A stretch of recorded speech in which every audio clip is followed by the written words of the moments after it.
अस्सलामुअलैकुम। आज अब हमारे यूट्यूब चैनल IIT MSS, जिसमें मैं आपका कोच मुइसैद शेख। अगर आपने अभी तक हमारा चैनल सब्सक्राइब नहीं किया तो अभी सब्सक्राइब करके बेल आइकन ऑल कर दें, ताकि आप हमारी आने वाली किसी भी वीडियो से महरूम न रह सकें। आज का जो टॉपिक है वो बहुत इम्पॉर्टेंट है। आज हम आपको लेनोवो बायोस में डिफ़ॉल्ट सेटिंग करना सिखाएंगे, और लेनोवो बायोस में जाने के लिए हमें F1 करना होता है। तो चलें टॉपिक की तरफ आते हैं। ये देखिए हम F1 कर रहे हैं जैसे कि, और ये हम लेनोवो की बायोस में अब जा रहे हैं। तो ये अब हम लेनोवो की बायोस में आ गए हैं। ठीक है, लेनोवो की बायोस में हम आ गए हैं और आज हमारा टॉपिक है डिफ़ॉल्ट सेटिंग। ठीक है, तो डिफ़ॉल्ट सेटिंग होती क्या है, डिफ़ॉल्ट सेटिंग की क्यों जाती है।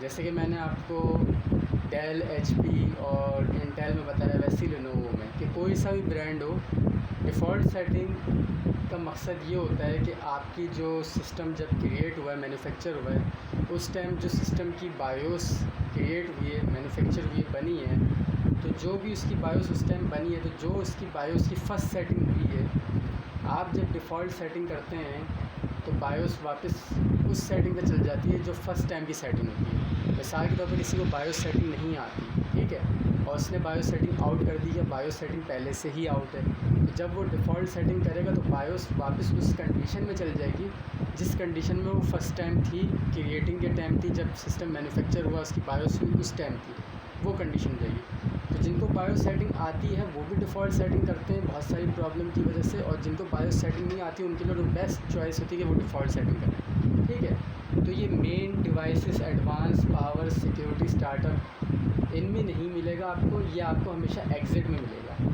कोई भी ब्रांड हो जहाँ एग्ज़िट लिखा हुआ होगा वहाँ आपको डिफ़ॉल्ट सेटिंग का ऑप्शन मिलेगा, और मुख्तलिफ मिलेगा।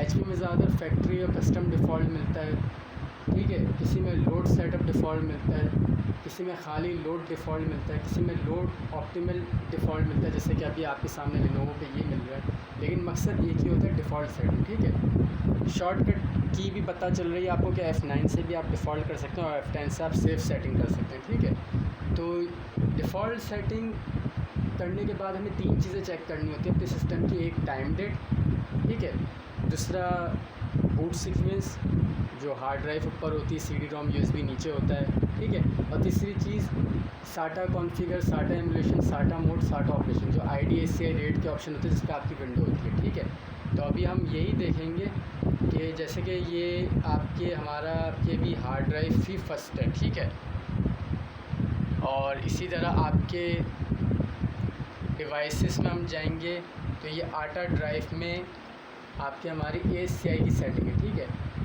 और टाइम डेट हमारा आज का सेट है। तो बस ये 3 चीज़ें आउट नहीं होनी चाहिए। अगर ये 3 चीज़ें में से कोई चीज़ भी आउट होती है तो हमें इसको सेट करना पड़ेगा, अदरवाइज़ डिफ़ॉल्ट सेटिंग करते सारी सेटिंग बेहतरीन हो जाएगी। हमें किसी सेटिंग को नहीं देखने की ज़रूरत, सिर्फ इन 3 चीज़ों की सेटिंग देखने की ज़रूरत है। ठीक है, तो अब हम ज़रा डिफ़ॉल्ट सेटिंग करेंगे और फिर हम देखेंगे। ये हमने डिफ़ॉल्ट सेटिंग पे इंटर कर दिया, ठीक है,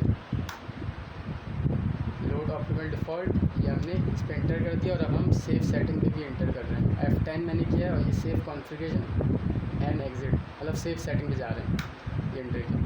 अब हम दोबारा F1 कर रहे हैं, तो दोबारा बायोस में जाएंगे और देखेंगे कि डिफ़ॉल्ट सेटिंग के बाद वो 3 सेटिंग हमारी चेंज हुई है या वो वैसी की वैसी है।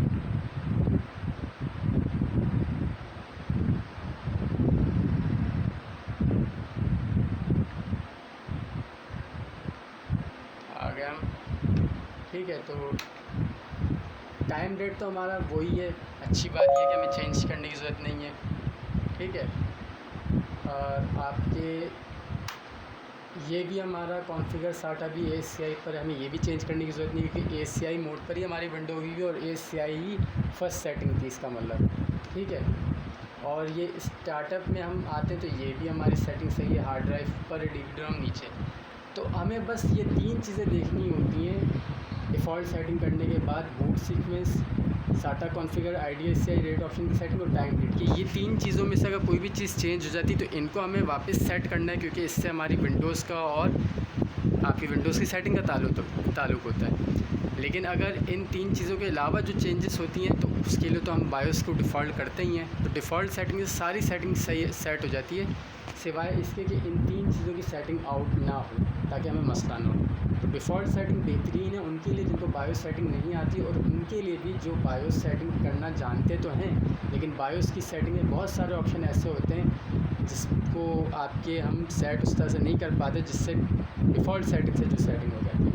ठीक है, तो डिफ़ॉल्ट सेटिंग बहुत ज़रूरी है, और उसके बाद बस ये 3 चीज़ें चेक करनी होती है। तो उम्मीद है आपको हमारा आज का टॉपिक और वीडियो समझ में आई होगी। चैनल को सब्सक्राइब करें, वीडियो को लाइक शेयर करें, कमेंट में अपनी कीमती राय ज़रूर दें, ताकि उस हिसाब से हम आपको सिखाएँ। Thank you so much.